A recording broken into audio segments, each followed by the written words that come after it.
correctly because I just changed my headphones, my microphone. Yeah, all it's that's over. okay. Just let me know. Okay, so let me start a few slides before I finished yesterday. So let me just, as a reminder, just in case it was a bit too fast at the end. So let me remind you what I was doing. This is the, so after some derivations, we end up with a Hamiltonian of this kind. So remember, we're trying to reduce a complicated scattering problem to a problem that we can solve. And in particular, if we are interested only in elastic scattering, we end up with a Hamiltonian of this kind, in which we have an effective potential that is called the optical potential. And this is a function of the coordinate between the projectile and the target. In reality, it might be a function as well of spins and so on, but we are avoiding this kind of complications. Then we still have the kinetic energy term between the projectile and the target. And we still have the Hamiltonian that describes the internal structure of projectile and target. So here, since the potential is independent of these internal coordinates, we can make this separation, this factorization. So we have a scattering wave function that is written in this way. And this chi function that we don't know is the solution of a Schrodinger equation of this kind, with this optical potential, this one here. And the plus, remember, means that we are looking for some specific solutions of this equation. And these solutions are those that behave in this way. So our physical solution describing a scattering problem is something that contains a plane wave that describes the incident wave front, the incident wave. And then we have a set of outgoing spherical waves, this one. So these are the scattered particles. Yes? May I ask you something? Sure. I was thinking, I don't know if for everybody who has never seen reactions theory before, this fact that that you have, say, this asymptotic behavior, no, that you introduced. Yes. Is it something evident, completely evident for everybody? Say, one may wonder, but does such a solution exist? I don't know if you, because you introduce it in a sort of, say, empirical way, in a sense. I mean, say, it's a spherical, so it's very intuitive, it's very physical, of course. But one may wonder, I don't know. I just say, I don't know if you can say a word more to not to spend just 1 minute and no more. No time. Well, reality, I don't know how to argument or to explain, to justify this form. The argument that I can use is that this is equivalent to other kind of waves. So when we have sound waves or any kind of waves in space, propagating in space, then we also have these spherical waves going away from the source. So we have exactly the same physical situation, it's the same problem. So this is describing how from, for example, a source emitting sound, for example, emitting light, this wave could be a wave, a matter wave, a physical wave, propagates outward from this source. So I think even from classical mechanics, this is the kind of things that we may have found before. So it's not something exclusive of this scattering theory or quantum scattering theory. I don't know, maybe... yeah, no, it's okay. I mean, just... Yeah. It's okay? Yes, yes. So, yes. So, well, so I will jump.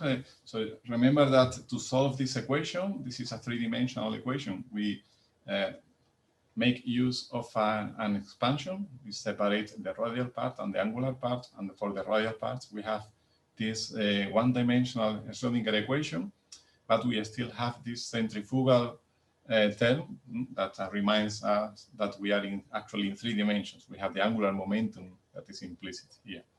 And then, well, to solve this equation, we started with the free solution, the solution with no potential, in which case we have just the plane wave, the first term, the solution that I have written before.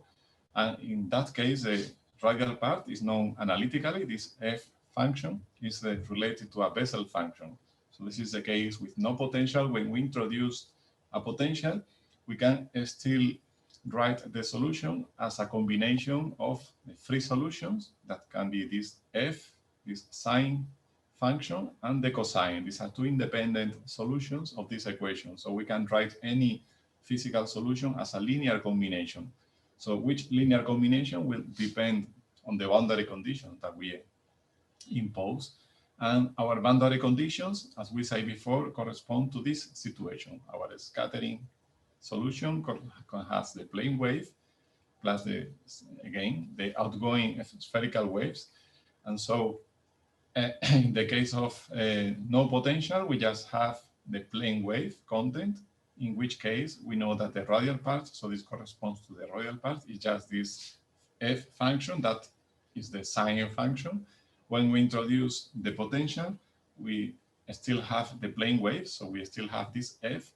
And the new thing is that we have something that has to correspond to this spherical wave. So from these independent solutions, we make the appropriate combination of G and F, and we choose the one that behaves in this way, and that one that behaves in this way. And this combination is called the H plus solution.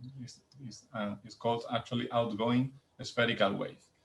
So this is the boundary condition that we have to impose when solving, for example, numerically, this equation. And these T are to be obtained by this numerical solution.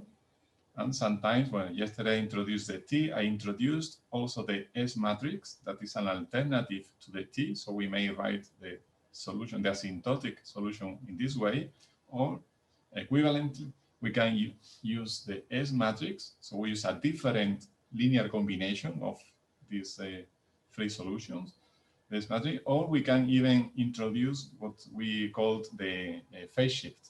So the phase shift are just related to this coefficient, these numbers, by this form. So we had all these possible ways of writing the asymptotic solution this way in terms of the T, this way in terms of the S matrix, or this way that emphasizes the phase shift. So the phase shift, as we see here, and we compare with the free solution, in the free solution, we have exactly the same form like this without the phase shift. So the phase shift is just reflecting the effect of the potential in the asymptotic region, in the wave function at large distances. Okay, so let me move forward. So we end up here with this example. So here we were studying the physical interpretation of this phase shift. And remember, this phase shift can be positive, can be negative, can be zero. So if they are zero, means that we have no potential. We have a positive phase shift. Like this case, we have positive phase shift. We have an attractive potential. And this is the case of the proton-neutron system. That's also of the proton-proton system or neutron-neutron system. They have positive phase shift. And if we have bound states, for example, then the phase shift has to behave to fulfill so-called Levinson theorem that tells us that the phase shift goes to pi when the energy approaches zero, goes to zero. So you see that we can get a lot of physical information from the system that we are studying by looking at this phase shift once we have the scattering solution. So let me move forward. So what we are solving is the radial part. So the blue thing is what we have obtained by some numerical method, or some analytical method, or whatever. So now we go back to the full solution, and the full solution, remember, contains the sum in partial waves in angular momenta with these Legendre polynomials. Okay, so we insert this radial solution, and then we reobtain the full physical solution that again contains a plane wave, because from the F here, we have the expansion of the plane wave, so we record the plane wave, plus this term here that should correspond to the outgoing waves. But now these outgoing waves are written in the form of a sum of this L, this angular momentum. Okay. Then remember the scattering amplitude. By definition, scattering amplitude, we go back, was the coefficient of the spherical outgoing and spherical wave. And the square of this scattering amplitude is the cross-section, the differential cross-section. So from this expansion, we just have to look at the coefficient modulating the outgoing spherical wave, this here, and this coefficient is this sum here, and this corresponds to the scattering amplitude, and the square of this scattering amplitude is the differential cross-section. So you see how we solve at the end the problem by reducing this to one-dimensional problem for each L. We solve the Schrödinger equation with some definite boundary conditions. This boundary condition is asymptotic boundary condition. And then once we have obtained these coefficients, these T coefficients or the phase shift or the S matrix, then we can write the scattering amplitude either in terms of the phase shift or in terms of the S matrix. That was the purpose of the calculation. Well, this is, I will probably jump a bit of this in order I don't get stuck in the elastic scattering case, but this, so far, these arguments are strictly only valid for short-range potentials, when we have, for example, only nuclear interaction. When we introduce the Coulomb interaction, that can be written in this way in terms of the Sommerfeld parameter. So this is just related to the Coulomb potential. Then we have to change all the derivation. I will not go through all the details. Just let me say that the formalin is essentially the same. We have to replace our free solution, this F, the H, and so on. We have to replace those functions by the appropriate functions, which are the solutions of this Schrödinger equation when we remove the nuclear potential. In that case, we still have the Coulomb potential. So the free solution now corresponds to the solution in the presence of the Coulomb potential. So this is just essentially a replication of everything I have said before. So I will skip this. We have expressions for the scattering amplitude in the presence of the Coulomb potential. And then let me introduce also two important quantities. One is the total elastic cross-section. So what we have is the differential cross-section. This is what we have obtained before. When we have uncharged particles, it's possible to integrate this differential cross-section, and we get an expression for the total elastic cross-section. That is a measurement of all particles that abandon the beam direction, which are elastically scattered, but they are scattered still by the target. Also, a very important quantity is the reaction cross-section. And the reaction cross-section is a measurement, is the opposite of this. It's a measurement of all particles that abandon the incident beam and which gives rise to non-elastic processes. So this is elastic. This is everything that is not elastic. So here we have 1 minus S in this expansion. Here we have 1 minus modulus S squared. So for example, if we have in the extreme case in which we don't have imaginary potential. So remember, in this optical model formalins, we don't describe explicitly these non-elastic channels. So all the effects of these channels are included through the imaginary part of the potential.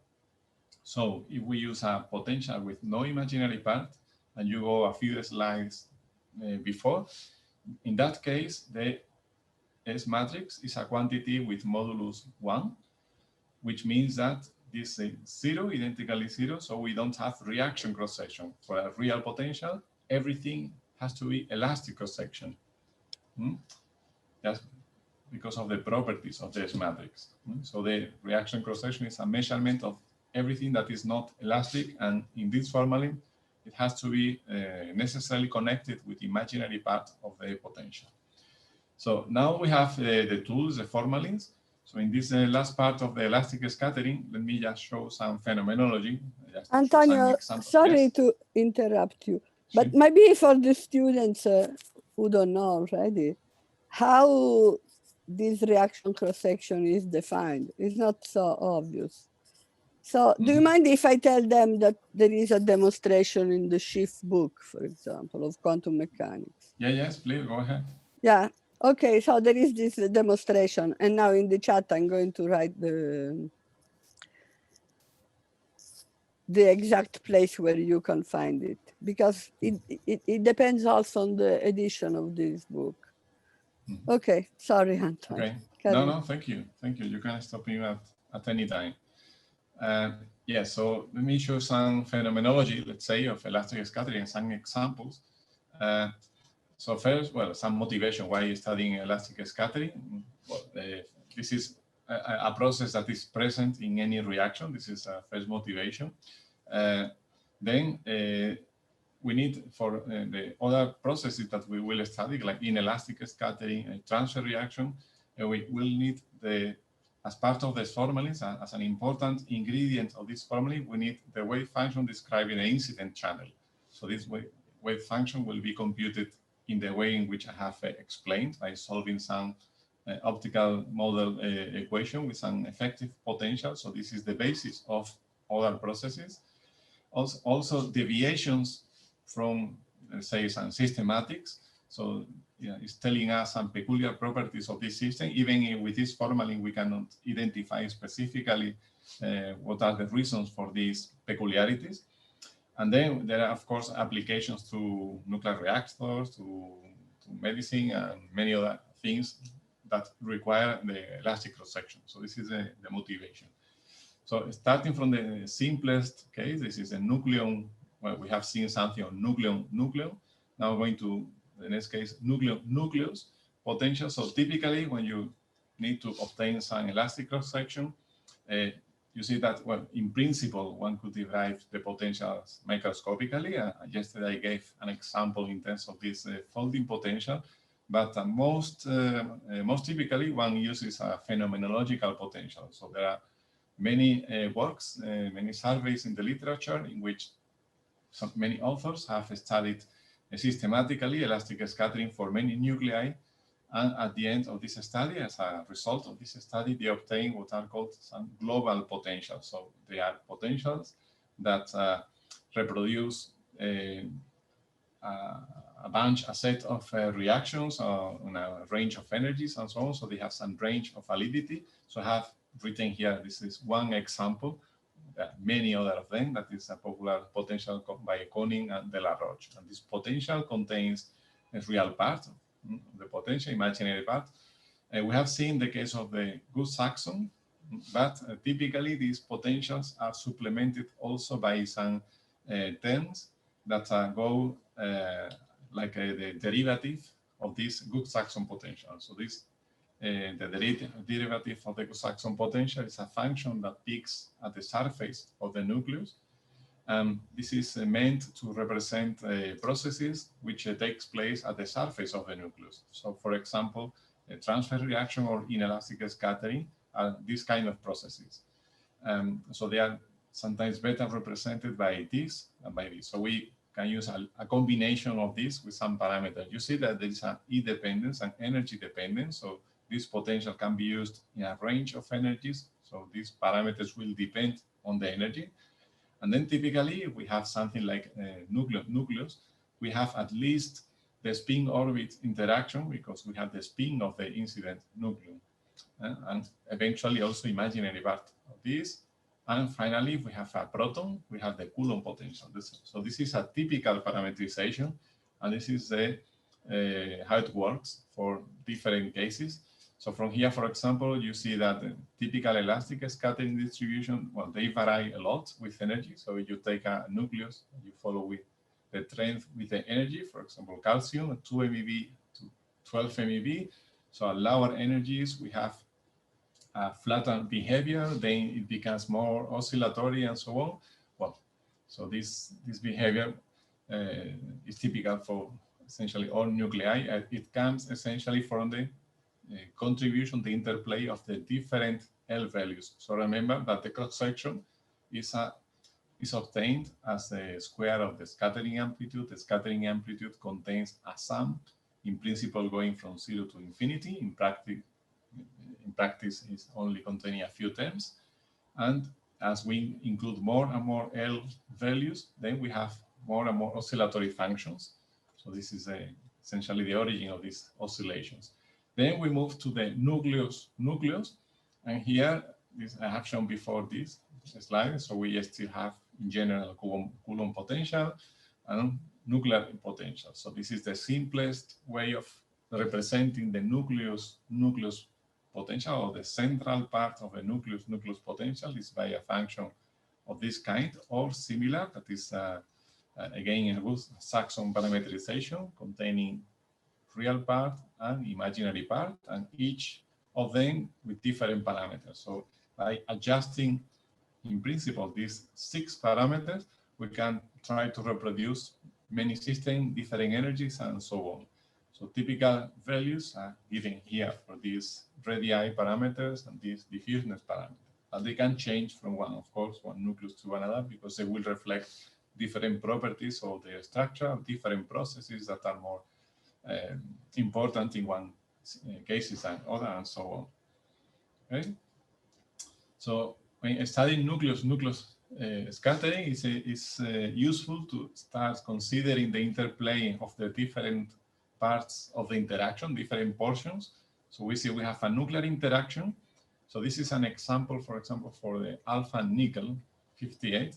So imagine we have a real interaction, nuclear interaction like this one, real interaction.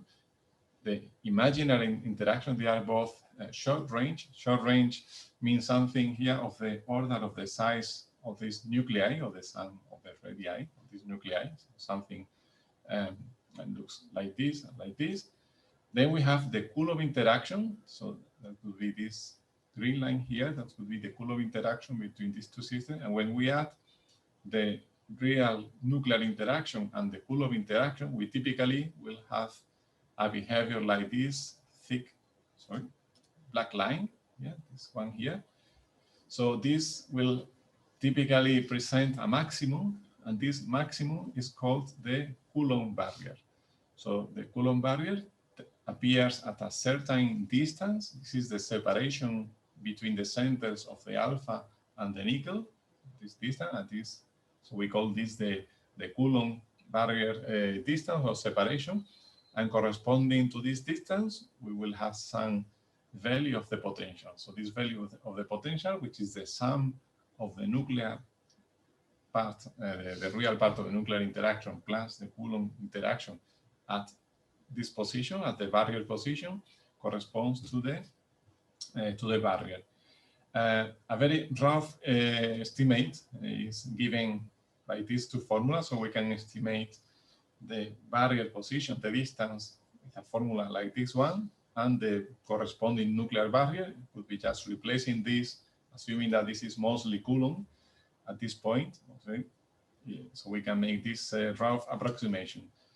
We can do better just by plotting the potentials. If we have a potential, for example, this has the potential that I have used to obtain this example. So we just look at the maximum of this potential. And why is this important? Well, this Coulomb barrier is very important because depending on the incident energy with respect to this barrier, we will be sensitive to different parts of the interaction. So if we have an energy like this one, 10 MeV, then you can imagine classically our system getting closer, the alpha to the nickel, and eventually, well, for this energy, we are close to the top of the barrier. So maybe the system will not be able to penetrate much here because it will be bounced back. So we will be mostly sensitive at this energy to the Coulomb interaction. But if we increase the energy, say 25 MeV, then this is above the barrier. So the alpha particle can penetrate in the region that is sensitive to the nuclear interaction. So at this energy, 25 MeV, we will observe effects in elastic scattering, which are associated with the nuclear interaction. Well, not only, of course, in elastic scattering, but this is the one that we are discussing now.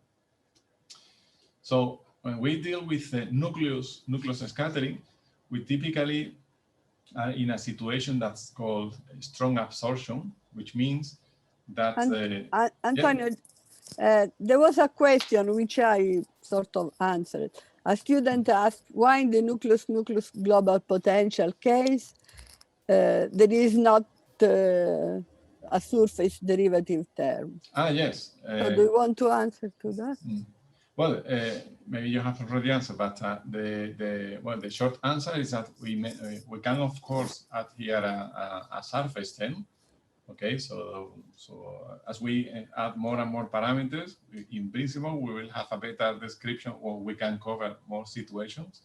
But with this parameterization, we already have 6 parameters to adjust. So we have actually some ambiguity and some correlation between them. So maybe adding a surface term, we will not add much. Also, another reason, a more physical reason, is that for a nucleus, we have less absorption, less volume absorption.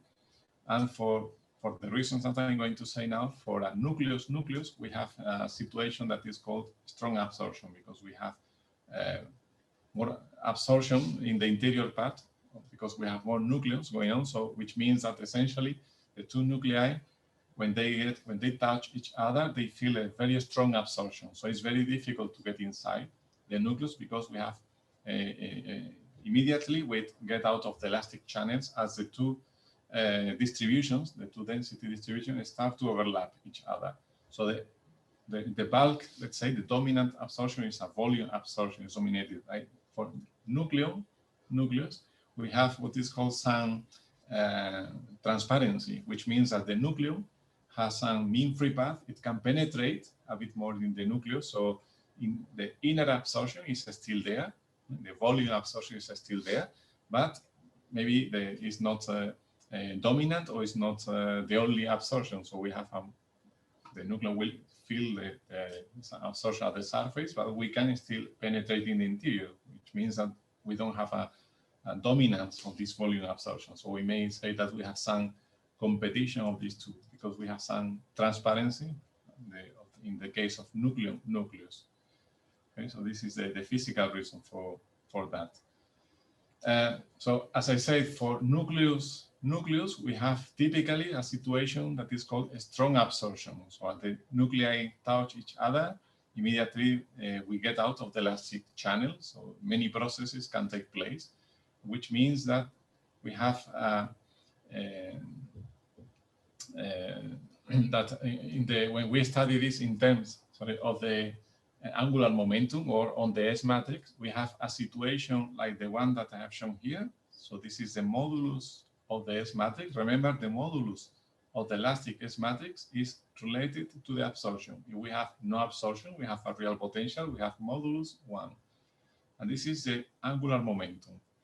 So what you see here is that for the first angular momenta, up to, in this case, 30 something, we have essentially everything is absorbed.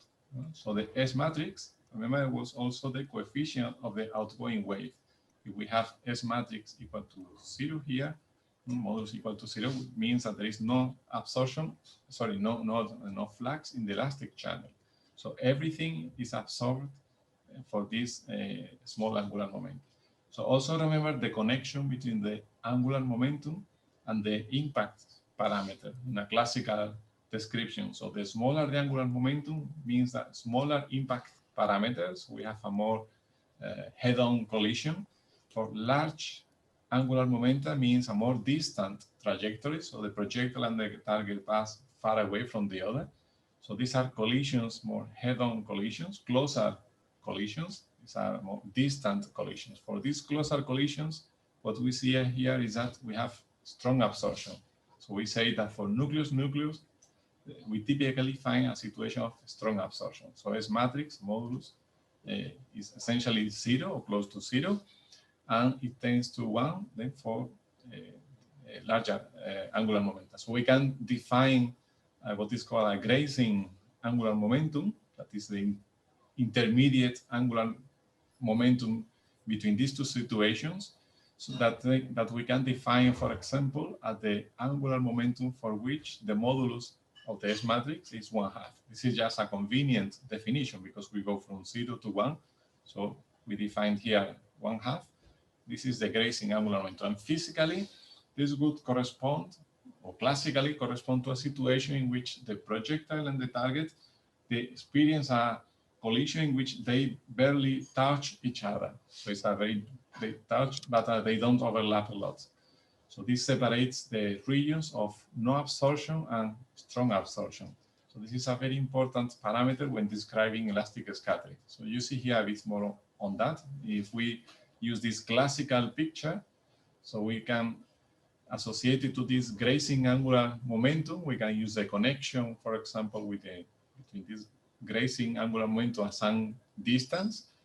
So this is the distance of closest approach for a Coulomb trajectory, this expression here. So if we put here the grazing angular momentum, we obtain here some distance that we call the grazing distance. So this distance physically would correspond to the situation that I have just described, the situation in which the projectile and the target, they just touch each other. So this separates the trajectories, classical trajectories, in two types. So we have this distant trajectory. So in this case, this distant trajectory, this is far away from the target, so this will be affected by maybe by the Coulomb potential, but there will not be absorption for this trajectory.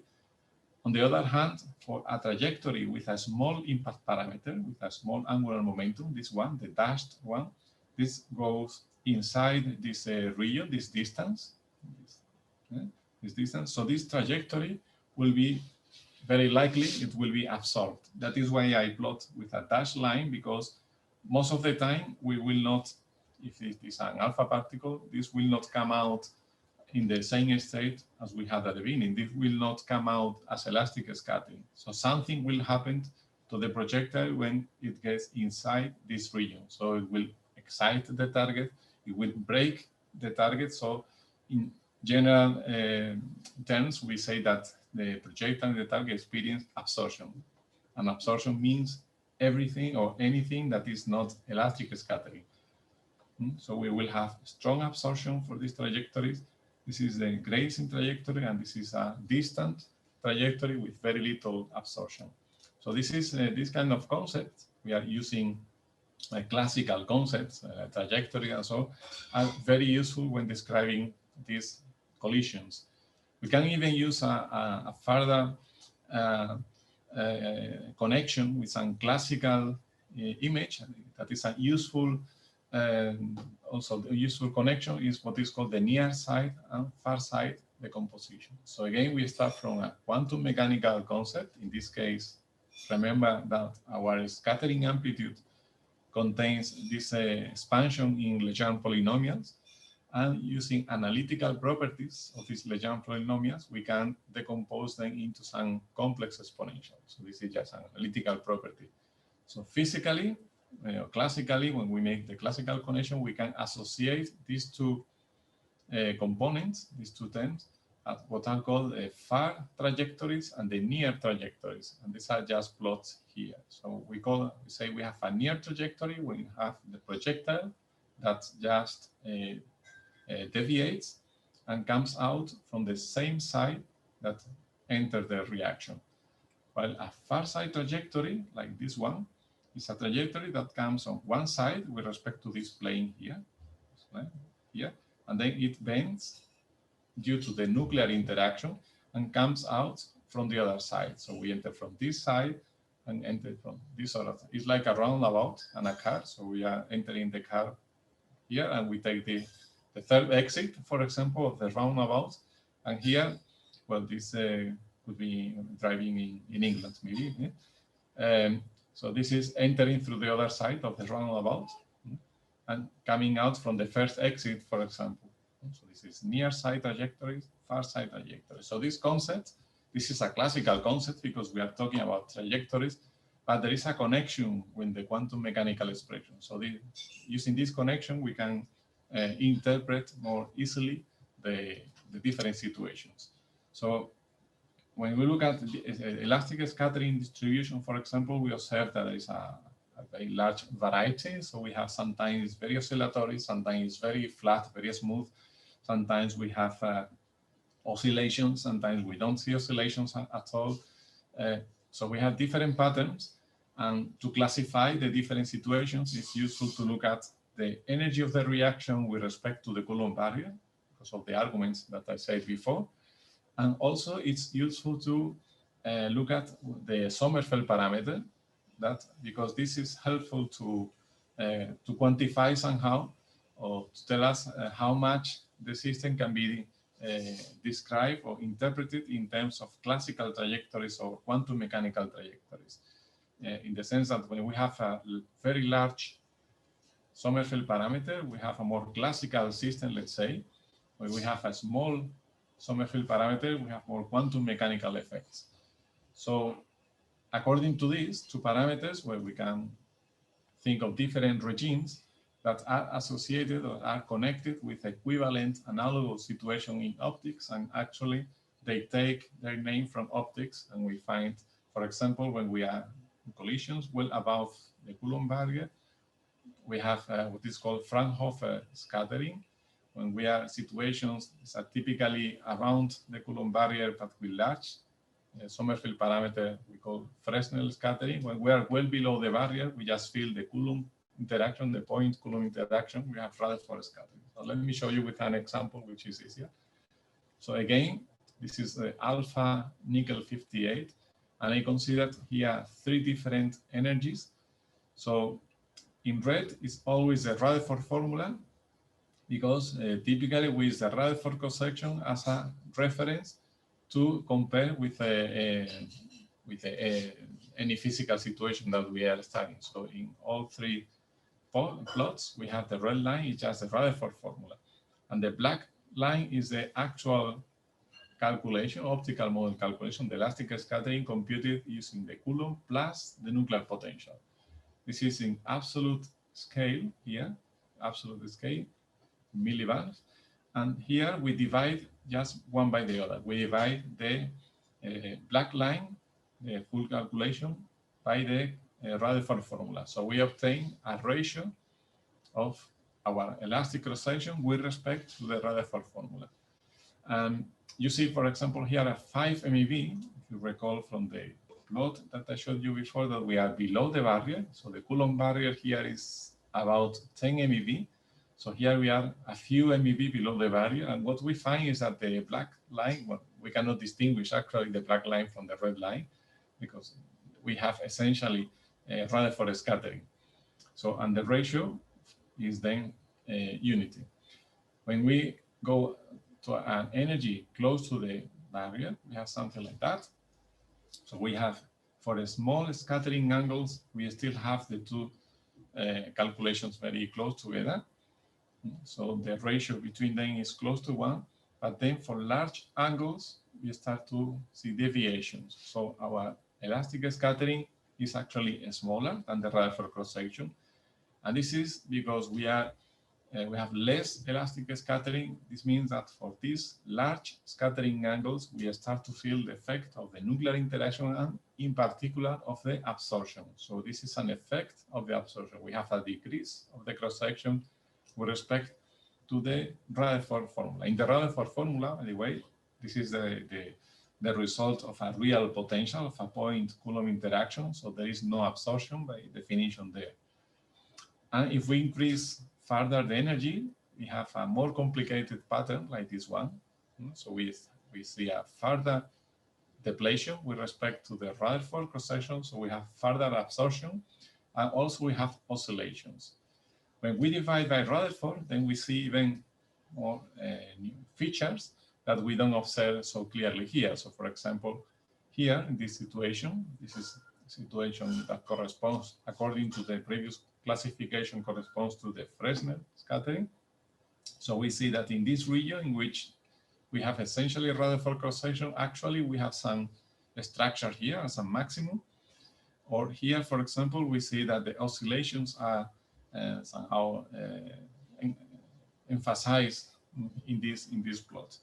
So we cannot interpret these different regimes in terms of these classical trajectories whenever it is possible. So for example, in Rutherford scattering, we have a situation that is clearly dominated by the Coulomb interaction. So we have our trajectories will quickly bend out, will deflect due to the repulsion of the target. So we have a situation like this one. Even this very close, very head-on collision will not be absorbed because the distance of closest approach is larger than the range of the nuclear interaction. So this trajectory doesn't feel the absorption. So in this case, we have essentially the effect of the Coulomb potential. We don't see any effect. Yeah. Was some question or something? No. So essentially, this is behaving like some lenses. If we use the analogy with the optics, so we can imagine that this is a diverging lens.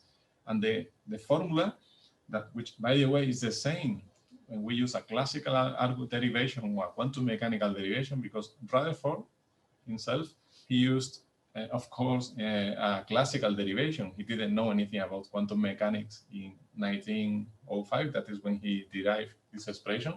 And he came out with exactly the same formula that you get when you use quantum mechanical arguments. So this is one of the very few examples, not only the only one, but one of the few examples where you get exactly the same answer quantum mechanically and classically for the cross-section. The amplitude is more interesting because the amplitude contains some phases and so on, but in classical mechanics, we don't have amplitudes, of course. Yes, Antonio, if I can interrupt. This is because Coulomb scattering is classical. You can calculate in any method you like. You always get the same result. Yes. So this, again, thanks, Angela, this goes on these arguments. So rather for scattering, which we still have a situation for a larger Fresnel, larger Sommerfeld parameter. So we are in the regime that we can describe classically. As we increase the energy, then we depart from this regime. So there is a question. Do you want to have a look at the chat or I read it for you? Let me see. I don't see the chat. At the bottom, you should see participants and then chat. Can you see it? I'm trying to.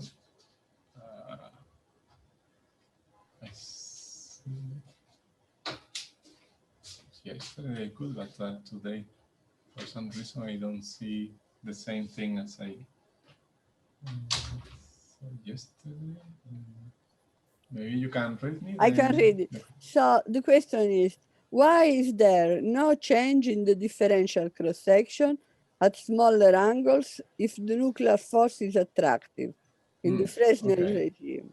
Shouldn't we see an increase since the attraction would cause more scattering at the smaller angles? Yes, I think this should become clear here. So this is we move to Fresnel. So in Fresnel, actually, the name is because this situation is analogous to the scattering of light when we have a wavelength that is much smaller than the size, the typical size of the object that is producing the scattering. So this is the analogous situation in optics. This corresponds, in our case, to large Sommerfeld parameters. So here is you can see the connection between this angular region and the trajectories that hopefully will answer this question. So we have trajectories. Let's start with these small angles here should correspond to distant trajectories. We think, for example, in Rutherford scattering, and the large angles will correspond to, so these large angles here will correspond to a smaller impact parameter. So these trajectories here, like the dashed line, will correspond to large angles, and this trajectory here will correspond to a large impact parameter or a small scattering angle. So for this trajectory, for example, the upper one, this Coulomb trajectory, there is no absorption, there is no effect at all of the nuclear interaction. So this means that for sufficiently small scattering angles, here, for example, we should have essentially one. This is not so evident in this plot, and maybe in my plot it's more evident here. This is the calculation. So here we have one. And the reason is that this is purely Coulomb. There is no effect of either real part of the nuclear interaction and no effect of absorption. Then we go to trajectories, like the second one here, this one, so in this trajectory. And this trajectory is mostly Coulomb. It follows almost the same scattering angle as in the purely Coulomb interaction, but you see it's slightly bended, it's slightly deflected, deviated by the nuclear attraction. So this trajectory will go to a different angle. And then so for this one, we don't have Rutherford cross-section, but this trajectory can end up in the same angle as some other trajectory and a purely Coulomb trajectory. So this one here.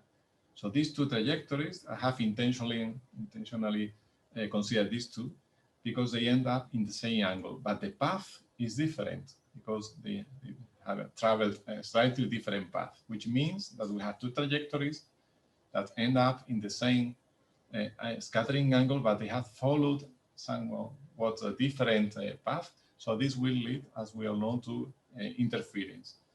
So depending of this path different, if it is an integer or have integer number of wavelengths, we will have a constructive interference, or we have a destructive interference. So that is why we have this oscillatory behavior here. So we go from purely Rutherford scattering, very small angles, then there is a region, this region here that corresponds to interference between this kind of trajectories. By the way, these are interference between near-side trajectories. They have different kinds of near-side trajectories. And then what happens in this region here? Well, this region will correspond to these other trajectories with an even smaller impact parameter, and these trajectories are more likely to be just absorbed. Because remember, we are in a situation of strong absorption. So for these large angles, the flux is reduced strongly with respect to Rutherford, with respect to 1 in this scale, just because these trajectories are absorbed, which means that here we have something else, but definitely not elastic scattering. Okay, so this, by the way, this is these lines are a result of quantum mechanical calculations. But you see also some data points here. So we have this illuminated region correspond essentially to these trajectories that survive the reaction, large impact parameters, small angles, say, and that have interference. And this other region, the shadow region, that correspond to these trajectories and now penetrate inside the nucleus, and they feel the nuclear interaction. In particular, they feel the absorption. Okay. And finally, well, hopefully I have answered the question about that. If not, please let me know. And finally, we increase further the energy. We go to the Frankhofer regime, that is the analogous of Frankhofer scattering in light. In this case, the wavelength is comparable to the size of the object producing the scattering. In this case, we have a situation like this one. So we are sufficiently high energies. So we have trajectories. Let me show before. Here we have a dominance of near trajectories. So these are deflected, they go in the roundabout, they take the first axis. Here the same thing. But here we have this dominance of the nuclear interaction with respect to the Coulomb interaction. Now the nuclear interaction, the real part of the nuclear interaction is able to bend the trajectory inwards. So now we have this trajectory that comes out from the opposite side at it enters. So we have a far side trajectory. So again, we may have far side trajectories like this one, which have the same scattering angle as near side trajectories. And this will again produce interference. So there is a difference in the path of these two trajectories, and eventually we will have constructive or destructive interference. So we have this beautiful behavior of oscillations that we can interpret this, nicely in terms of these classical trajectories. And overall, we have, as we increase the angle, there is also a fall-off. So we have a depletion of the cross-section. And the reason, again, is as we increase the angle, we have more processes, more effect of the projectile and the target will get closer. So we have a larger effect of the absorption. And by the way, there is a relation here between this distance between the oscillations and this grazing angular momentum. So we can estimate from the difference in these oscillations what is this characteristic grazing angular momentum that corresponds to those trajectories that in which the nuclei they touch each other. Okay. So this is, with this, I finished the elastic scattering part, and I finished with one slide that will serve as a motivation for last day lectures on elastic scattering on halo nuclei. So I have actually remove a few slides here in order to jump to the second topic, but hopefully I will be able to show it then on the live side. So this is just as a motivation for that. So as I said a while ago, elastic scattering is also useful to somehow highlight phenomena in those situations in which we observe a departure with respect to expected behavior. So we have, for example, alpha on LED. This is, by the way, the example that I had prepared for Friday. So if we have time, you will obtain this calculation by yourself, and then we will play with the parameters using this nuclear reaction video project. So I have put some information in this, I don't remember the name of this application, Stack, or how was it the name? Well, this interactive application that you have. So I have put already some information on that. So this is a typical Fresnel behavior. So you see here the data points in order to convince yourself that it's not only the calculation, also the data confirms that. For this system, if you estimate the energy of the Coulomb barrier, you get something of the order of 21 MeV with this formula that I gave you before. So we are slightly above the Coulomb barrier, and we fulfill the conditions for Fresnel scattering. And in fact, this is what we observe. So we observe this, in principle, some oscillation, not very visible, and then this fall off of the cross section. And these are, if you are curious, these are the potential parameters, real and imaginary part of the Gustafson potential that I have used for this particular calculation. Then we move to helium-6. Helium-6 is a helium-4 with 2 additional neutrons. So you might naively expect that the situation shouldn't change much by adding these 2 additional neutrons. In principle, you could even hope that using the same potential that you obtain from helium-4, you should also be able to reproduce helium-6 elastic scattering. And if you perform the calculation just by adjusting the size of the nucleus from 4 to 6, you obtain the green line. So clearly our prediction is completely off. So the data corresponds to this. So the situation, even if we compute again the Sommerfeld parameter and so on, we would expect to have Fresnel scattering, but this has nothing to do with the typical Fresnel pattern. So clearly this is telling us that we are in a situation that is very abnormal, very unusual, that helium-6 does not behave like helium-4, like a bigger helium-4 is something completely qualitatively different. And if we, in any case, try to force the potential parameter, we say, okay, well, this is nature, so we accept, this is the situation, let's try to figure out how we should change the potential parameters to obtain something like that. So these are the parameters here, the starting point, and remember, diffuseness parameters were of the order of 0.4, 0.5, 0.6, typical parameters that correspond roughly to the density, to the diffuseness of the density distribution. But in this case, to obtain something like that, you have to force a lot the parameters. Either you have to increase very much the radii, or you have to increase very much the diffuseness parameter. So you need a potential that is very long range, that is very diffuse. So this is telling us, that there are some mechanisms, some phenomena which are taking place in helium-6, which are absent in helium-4. And we are in a situation that is not a strong absorption situation. Actually, this is called a long-range absorption. And the reason for that, as you can imagine, helium-6 is an example of what is called a halo system. It's a weakly bound system, very weakly bound. It's bound by 1 MeV or so. Helium-4 is, well, the first excited state is 20 MeV or so.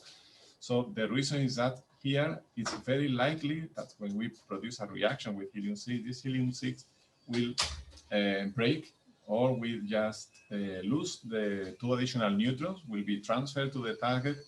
In any case, will undergo some non-elastic collision. So if we have something that is non-elastic, we will have a depletion with respect to the expected Fresnel. So this departure from the expected, let's say, pattern is telling us something. We don't know exactly what, because we are just using an optical model analysis. So we are concentrating just in the elastic scattering.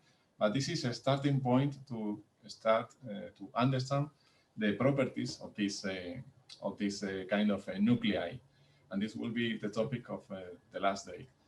So maybe this, yes. Do you want to stop now? No, you yes, present your exercise and then no, we stop. yes.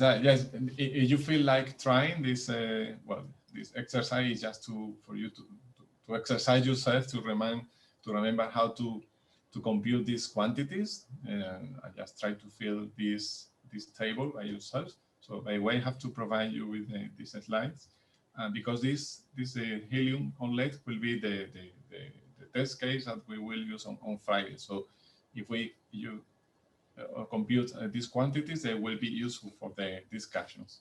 So I think, as Angela was suggesting, this is a good point to make a short break.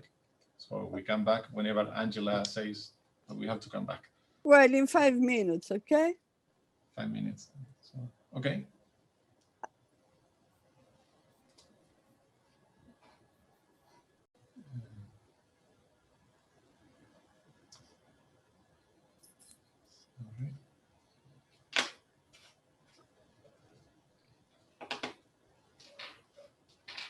Okay, let me share the new material.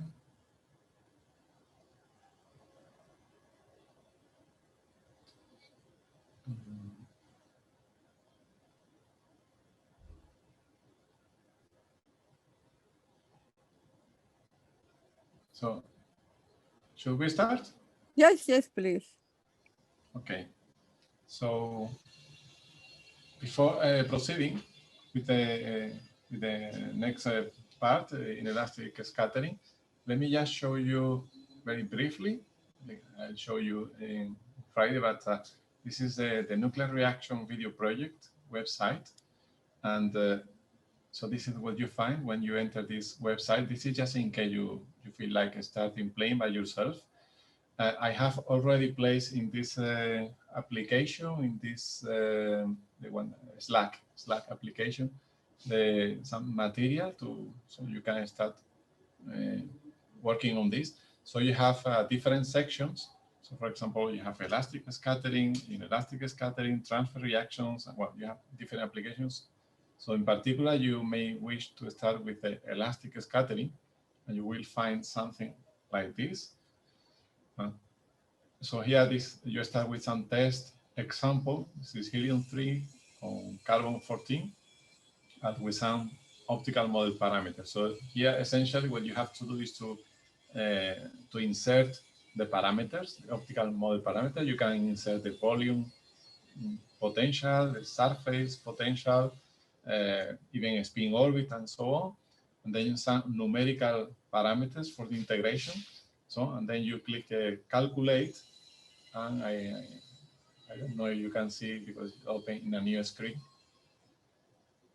Can you see the result? You see the same screen?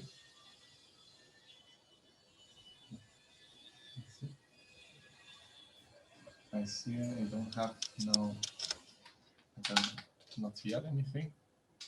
Yeah. Angela, can you hear me? Yes, I can hear you. Okay. So where should the student look? I don't know. Can you see the result of the calculation in a new screen or maybe not? In another screen? Yes. No. No. Okay, because I should share my full screen. I guess maybe this. Maybe now? Yes, now we see 2 windows. Yes, so it opens a new window and you see this is the result of the calculation. You have, for example, the S matrix here, the modulus S matrix that we have been discussing. So this is with the behavior yes. that we are discussing. You see the elastic differential cross-section. If you have include some experimental data, you will have this data as well. You can even transform this to ratio to Rutherford, for example, like this one. So you can export the result to a plot, some graphical. So this is very handy, very useful. Well, we have time Friday, we'll see more on this, but this is just... Well, since you are there and your S matrix has some transparency, exactly. maybe you can tell the student what it is. Exactly. This is actually in, well, we use this in our master course. This is the example that we use to explain transparency, as you say. Let me see, because when I enlarge this, there must be some retro. Show. No.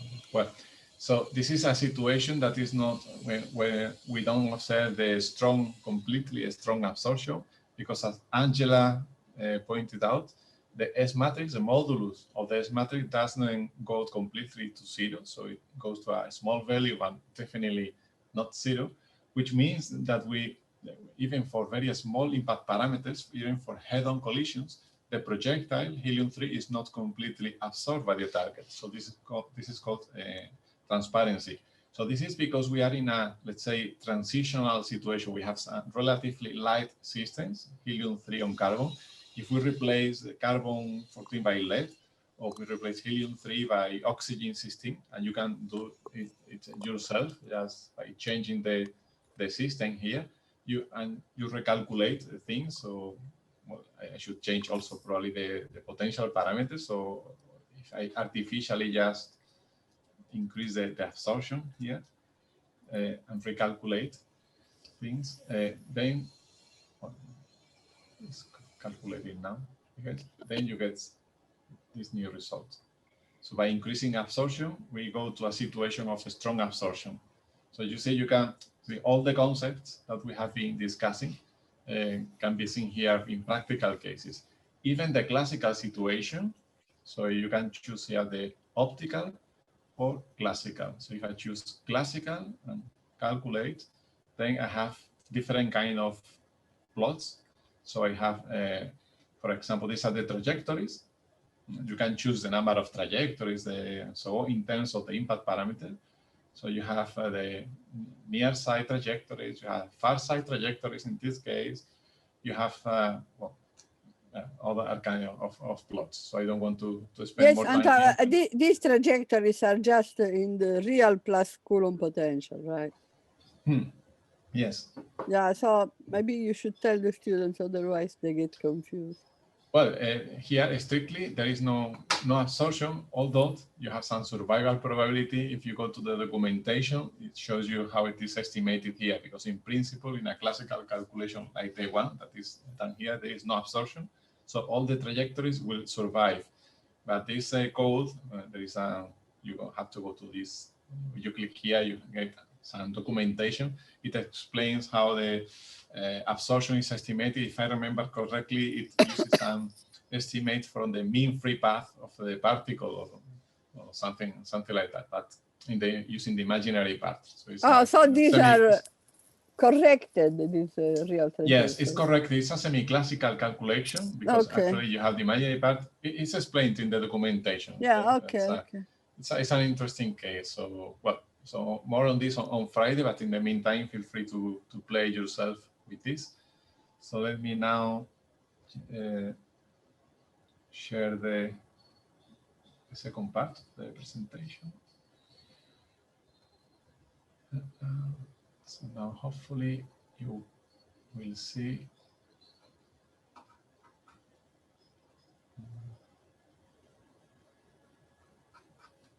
Okay, so the second part of it was intended to be the second lecture is inelastic scattering. So I have some strange block here now. Hopefully you don't have this problem, because I have some kind of green box in the middle of my screen. Do you see as well? Yes, I see it. So let me stop sharing and share again. I don't know.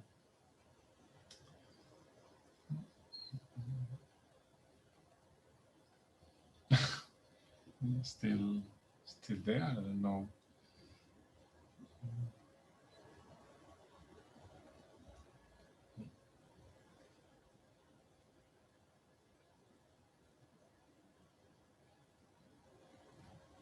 Is it okay now? Yes, perfect. Okay. So now we move to inelastic scattering. So this is the first example that we will see of non-elastic process. So far, all the discussion has been around elastic scattering, but as you remember from the beginning, we are dealing with many body systems, and these systems they are not, as I write here, they are not frozen objects. So they do have some internal structure of protons and neutrons, and during the reaction, they will experience some excitations or some non-elastic processes in general. So going back to my favorite system, this is beryllium-11. So this beryllium-11 is an example, as we have said a couple of times, of a halo nucleus. So it has a weakly bound neutron orbiting around, and this neutron can be very easily excited. Actually, the separation energy of this neutron is half MeV, so it very easily can excite above this beryllium-10 plus neutron threshold, which means that they will be dissociated. So we have what is called breakup. So we have inelastic processes going on here, and we would like to describe these kind of processes by somehow extending the formalisms that we have studied so far. So this is very schematic and very extreme, let's say, separation, but it's useful academically to separate the kind of excitations that can happen in a nucleus in two categories, which are not, let's say, orthogonal categories. One picture is to use the idea of, like we have a drop. The nucleus as a whole is a coherent motion of nucleons, and this system that behaves like as I say, as a drop, we can experience rotations or can experience oscillations in that surface, can vibrate, or can experience braiding processes in which they increase and decrease the volume, and different kinds of excitations that involve the nucleus as a whole, or at least we describe in that way. These are what we call collective excitations. Or we can think, as in the example that I have used at the beginning, a picture in which we consider the motion of individual nucleons or individual clusters. So for this beryllium-11, clearly, this picture of a neutron moving in some sort of mean field around beryllium-10 is a useful picture. So we can think of this as a kind of single particle excitation with respect to the rest of the nucleus.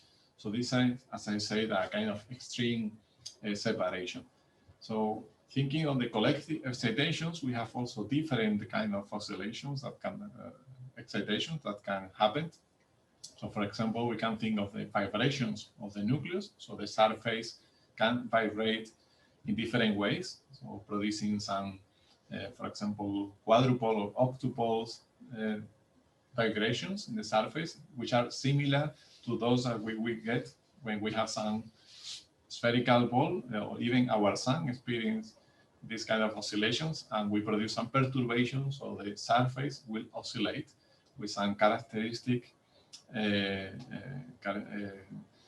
multipolarities, let's say, some characteristic modes.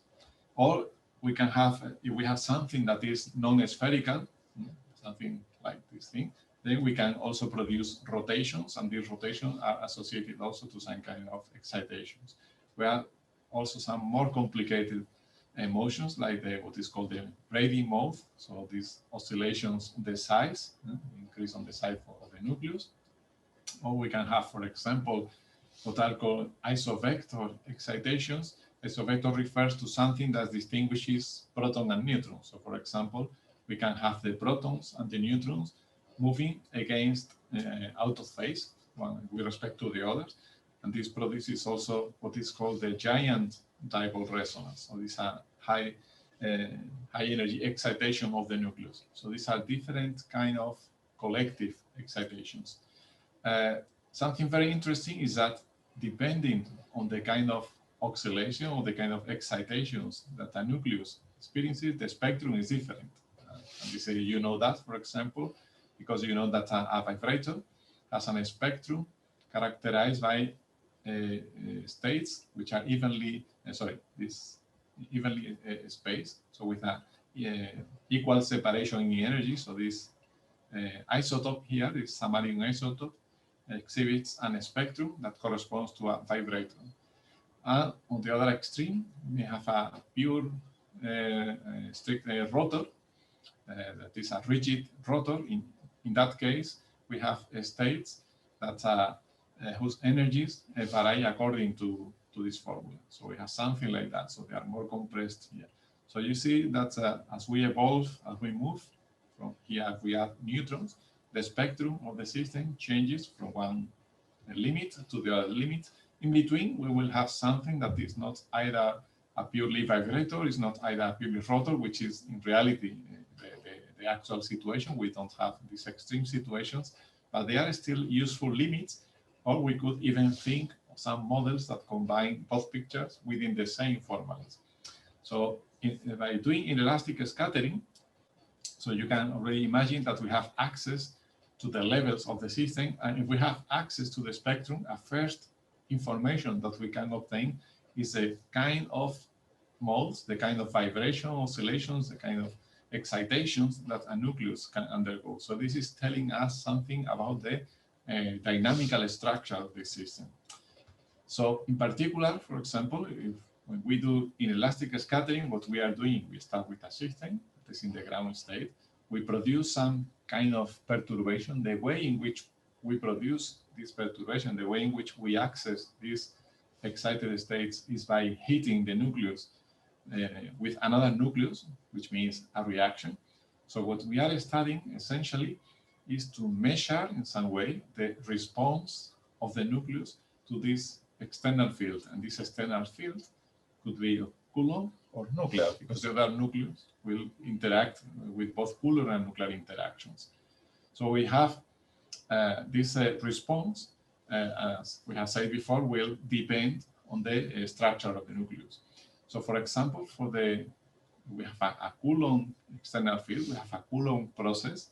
What we are essentially trying to measure is something that we can quantify in this expression. This is called the electric transition probability, and this is the wave function for the initial state, say the ground state.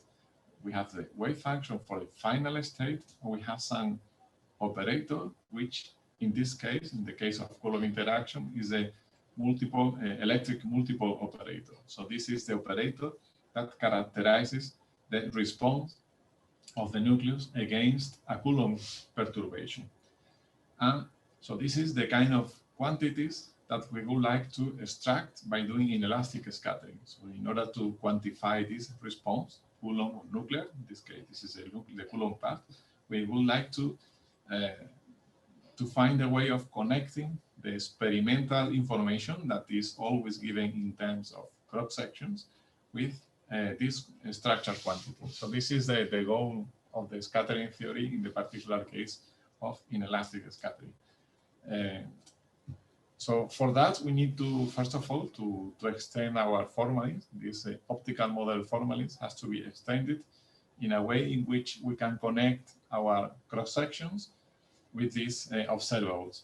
So for that, we need to, first of all, we need to incorporate. So remember, when we solved the optical model, we have a Hamiltonian that contained only the kinetic energy, and then an effective potential that depends only on the coordinates, the relative coordinates between the projectile and the target. And now we want our interaction to produce excitations in some way. So we want our interaction to influence, to contain some dependence on the degrees of freedom that we want to excite.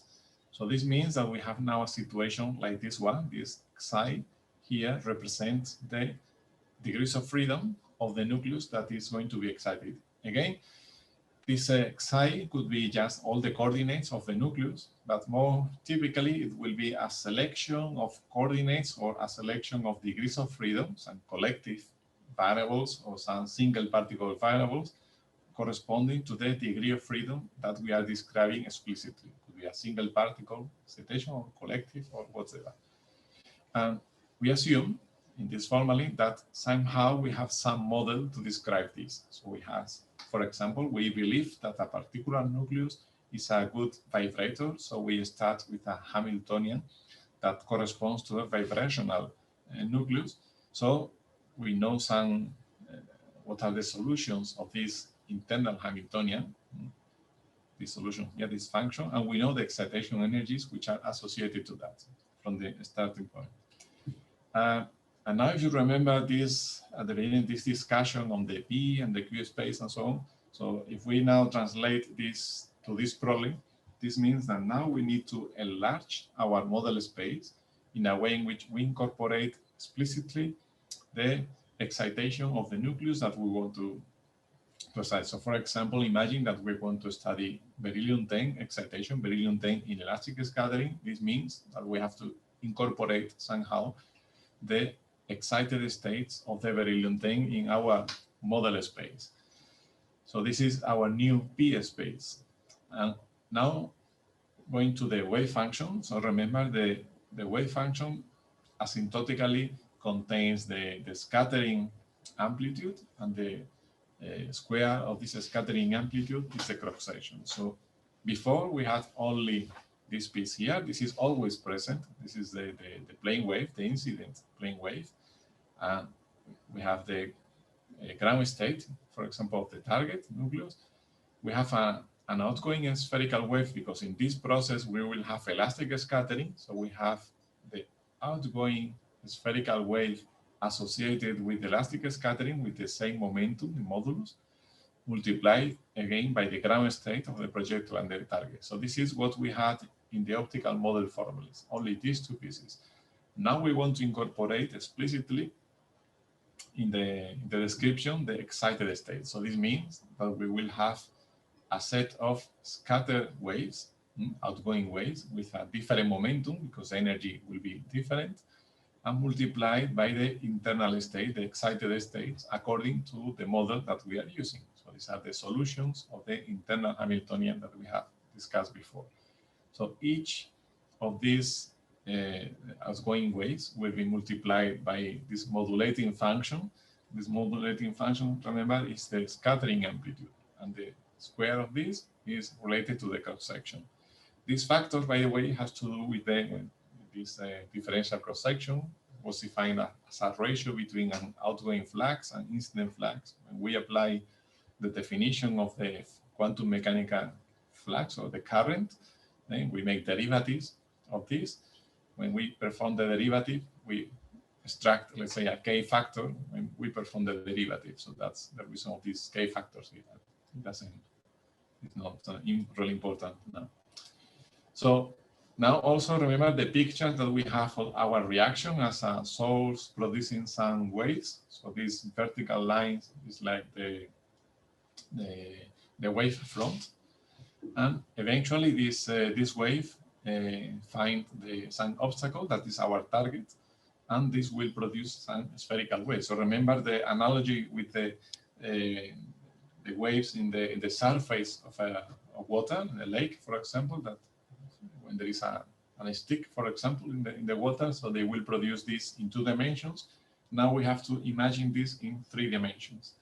And we have, in this particular example, I'm considering that we have 2 possible final states that I just call state 1, for example, the elastic scattering, the ground state, and state 2, that could be an excited state.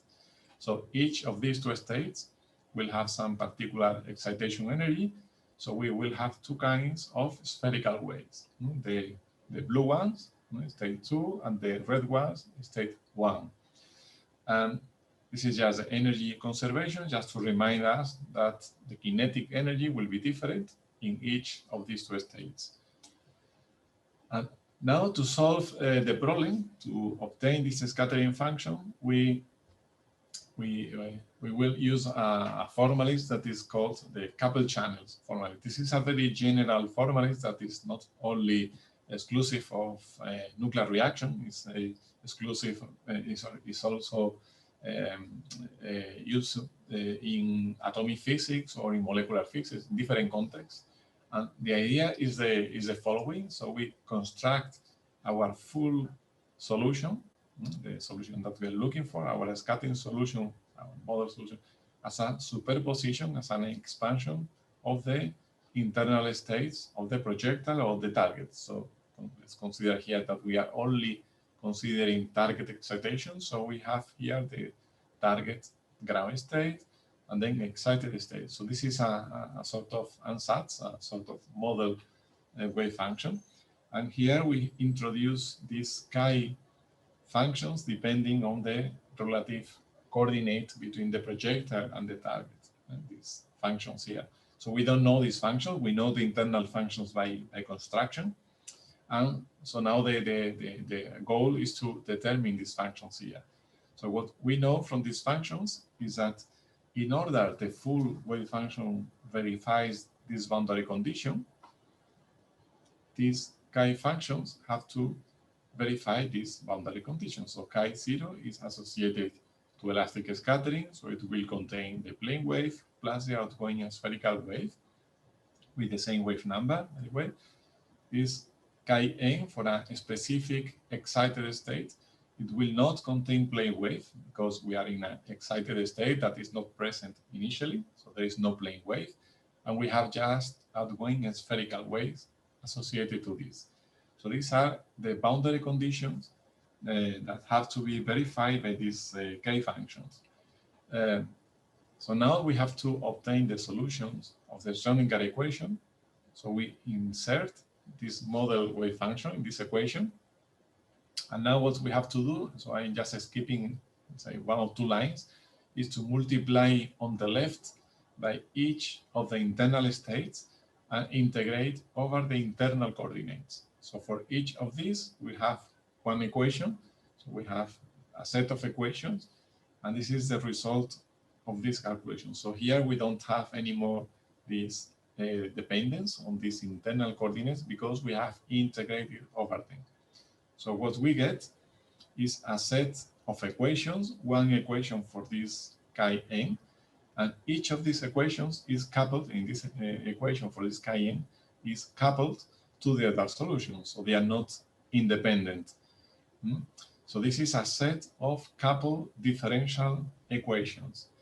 And this Vnn prime, these are given explicitly here. So this is just matrix elements of the interaction, the V interaction between the internal states N and N prime. So these are called transition potentials or coupling potentials.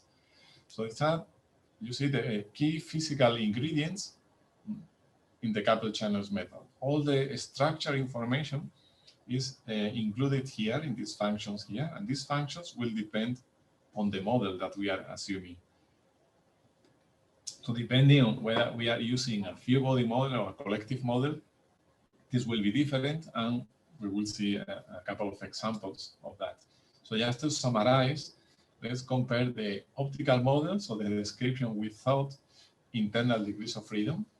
We have this Hamiltonian, essentially, with an optical model depending only on the relative coordinates. Now, in the coupled channels method, we have to extend this and to incorporate the internal degrees of freedom.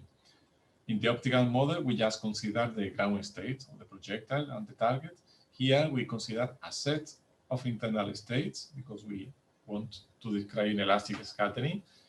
Here, our model wave function was simply the ground state times this chi-naught function. And here we have an additional sum that contains the excited states. So this function here was the solution of this Schrödinger equation. We have just this one, this single Schrödinger equation. Here we have a set of Schrödinger equation, coupled differential Schrödinger equation. So this is a extension, the generalization of going from the optical model to the coupled channels method. This is just a graphical representation. So remember in the single channel case, in the optical model, we introduced, to solve the problem, we introduced a partial wave expansion, which means we introduce a sum over spherical harmonics, and we solve for each spherical harmonic and so on. And this led up to the introduction of the T matrix or the S matrix. So here is the same thing, and now for a case with one more channels, for 2 channels. So consider now that you have 2-channel problem. So this means that we have 2 possible, our model wave function will contain 2 components. Let's say this is a bit schematic. It has K1 and K2, K1 for elastic scattering, K2 for inelastic scattering. So imagine that we enter in the elastic channel, this one here, and we can go back in the elastic channel. So we enter in and we exit in the same channel. And this is elastic scattering, but we may end up here in this channel, this inelastic channel. So this leads to the following boundary conditions for these two solutions. So chi1 contains the f function that comes from the plane wave, that comes from the incident plane wave, plus the outgoing spherical wave, so the h plus. And the chi2, it contains no plane wave, so there is nothing here, and just the outgoing spherical wave. So these are the boundary conditions for each of the components of the wave function. And that's the reason why we call this a matrix, a T matrix or a S matrix, if we decided to write it in terms of the S matrix. And you see here, because you have actually a matrix, because you have two indexes, one referring to the incident channel, the other to the exit channel. So I will not say anything more about the multi-channel S matrix. So this is just to connect with what we discussed about the S matrix in the one single channel case. So solving the problem using this coupled channel sometimes is difficult, and also difficult to extract some physical conclusions for that. So sometimes useful to have a simpler approximation in which we can extract more easily the physics, and in particular in which we can more easily connect the cross-section, that is what we measure, with the structure observable in which we are interested. So this corresponds to the Dwp approximation. So the Dwp approximation is a first order formula for the scattering amplitude. It's a first order. So in the coupled channels, we say that we are solving the problem to all orders in the coupling, in the potential. And this is a first order solution. And the first order solution makes sense when we can divide our interaction in two pieces. One piece is V naught that is independent of this internal coordinate, does not depend. So this V naught will influence the elastic scattering, but it will not produce any excitations because there is no dependence on this internal coordinate. And this delta V is a kind of residual interaction, that is the portion of the interaction that will be responsible for the excitation. So under the assumption that this is not very large compared to this, we can apply a perturbative solution, a perturbative approximation of the problem. I will not give a detailed or a rigorous derivation. This is just a more or less a physically motivated derivation. So the final result essentially is obtained in the following way. So whenever we apply a perturbation approach, we have to start with the unperturbed solutions. So the unperturbed solutions in this particular problem are the solutions of this V naught. So if we neglect this, we will have a solution for the incident channel. So our initial state, that is the solution of this potential with some specific center of mass energy and some incident momentum. And the final state of the system, so once the system has been scattered, we go to a final state that corresponds to some excited state and some momentum. This momentum is the direction at which we are observing. And the scattering, by the way, this angle here, the scattering angle, is the angle between this incident momentum and this final momentum here. So these are the solutions of this V naught for the entrance and for the exit channels without this perturbation. Then the DWBA formula that takes into account this delta V in first order is given by this expression. So this, even we don't have a derivation for any physicist, this is the kind of expressions that should make sense because we have a perturbation calculation in which we expect to find some matrix element between the unperturbed solutions, this initial function, the final function. In the middle, we have the perturbation. So this is a typical result in physics, even if there is no derivation here. So this delta V IF is again the transition potential, the coupling potential that appeared in the coupled channel calculation. But here we have just one of these terms, that is the term that connects the coupling potential connecting the ground state, our initial state, with the final state, because we are only considering one step. It's a first order calculation. So once we have defined our model, so we have to somehow to decide how to describe these functions here, these 5 functions. We can compute this coupling potential and then solve this, plug it here in this integral equation, integrate over R, and we get an expression for the scattering amplitude. So you see here, we don't have to go through the total wave function. So we directly have an approximation to the scattering amplitude. This is what is called an integral expression. This is an expression directly for the scattering amplitude, not for the wave function. That provides us with the expected cross section, because then square of this give us the differential cross section. So schematically, the difference between DWBA and CC, in DWBA, we consider a first order coupling between the initial state and the final state. In coupled channels, we may think on the coupled channels as a solution to all orders. Actually, we could solve the coupled channels method as an iterative procedure, including first order, second order, and so on. This is a difference. Obviously, when the perturbation is weak, and this will be enough. When the perturbation is strong, then we may need to go to higher orders. Antonio, Okay. sorry. Yeah. Now it's 4:10. Yeah. And we have to finish it at 4:15. So I asked the students whether there is anything they want to discuss now, because we have to finish at 4:15 today, sharp. So let's see if anyone asks a question. Otherwise, you can carry on for another 4 minutes. Okay, so it depends on them. But I don't see any. No, nothing so far. So you carry on. Okay. Thank you. So now we start with the complications, because now we want to develop these expressions a bit further. And for that, we have to specify all the pieces of the model. But so this means that essentially we have these initial and final states that appear here. So we want to evaluate these more explicitly. So we start with this initial and this final state.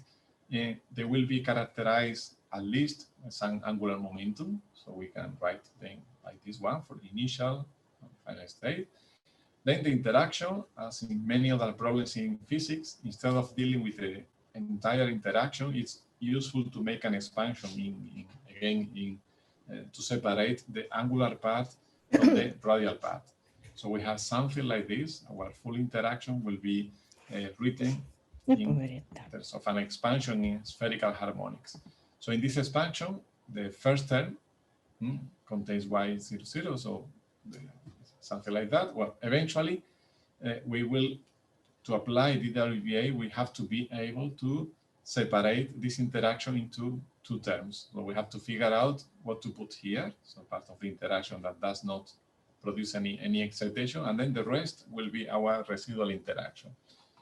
Now, for this residual interaction, there are many important situations in which we can use an expression, an expansion of this kind. I understand this can be confusing the first time you see this. And when we go to specific examples, it will become more clear. So in this expansion, we essentially are saying that we can have separate the angular part, and also that we can separate the radial dependence. This F contains the radial dependence depending on the modulus of this vector, and then some other term that I call tau that depends on the structure. So we have a separation here between 3 things, separating the radial dependence, the internal structure, and then the angular dependence. So there are many models in which this is possible, even if it is not a completely general expansion. So now, going back to our expression, remember we have to compute this. So we have already an expansion for this, and we have also the initial and final states. So we have to compute these coupling potentials. So these internal states, they depend only on the internal degrees of freedom. They do not depend on this capital R, for example. So this means that the matrix element here affects only this tau function. So we have matrix elements of this quantity in red. So we can separate the radial dependence and the angular dependence. And we can even reduce this a bit further by using what is called the Wigner-Echad theorem that I'm not sure you have here before, you have studied before as an undergraduate, but this is something that I remember. Well, you can find a lot of this in the book of Brink and Sarchler. Yesterday we were talking about the Brink, so you find a lot about this. So essentially, this is a way when you have an operator and multiple operators. In the jargon, this is called a tensor operator, but it's a multiple operator essentially. And you have these matrix elements. You can factorize these matrix elements into a Clash-Gordon coefficient that you have seen for sure. And then what is called a reduced matrix element. That is a matrix element that does not depend on the projection of the angular momentum. So the dependence on the projections is here and here, but it's not here. So this in red, or this in red, are the quantity that contains the physical information, the structure information that we want to access here. This is one slide, just a reminder for you in case you haven't seen before, this Wigner-Echad theory, just explaining that there are different conventions, different way of defining them, but well, you can skip this if you wish. And once we have evaluated this explicitly, we go to the Dwp expression. So let me go back again, Dwp expression here. We replace the expression that we have found for this coupling potential, and we get essentially this. So the nice thing here is that we have been able to isolate in the scattering amplitude, we have been able to isolate the dependence on the structure. Still, we have still to specify more in detail what is this, but at least we know that there is a way of factorizing, separating the structure part from the dynamical part of the reaction. The dynamics of the reaction is contained here in this integral. It contains, for example, the distorted waves describing the initial and the final motion. It contains this radial form factor, and contains this spherical harmonic. And since I have to stop now, I do it, and so tomorrow we resume at this point. Yes, okay. Much. So tomorrow, you can have some discussion at the beginning if by any chance the students want to ask anything. They can always write on Slack if they have. Good. So as the other day, I will open the room 5 to 9. Okay, so we check that everything is all right.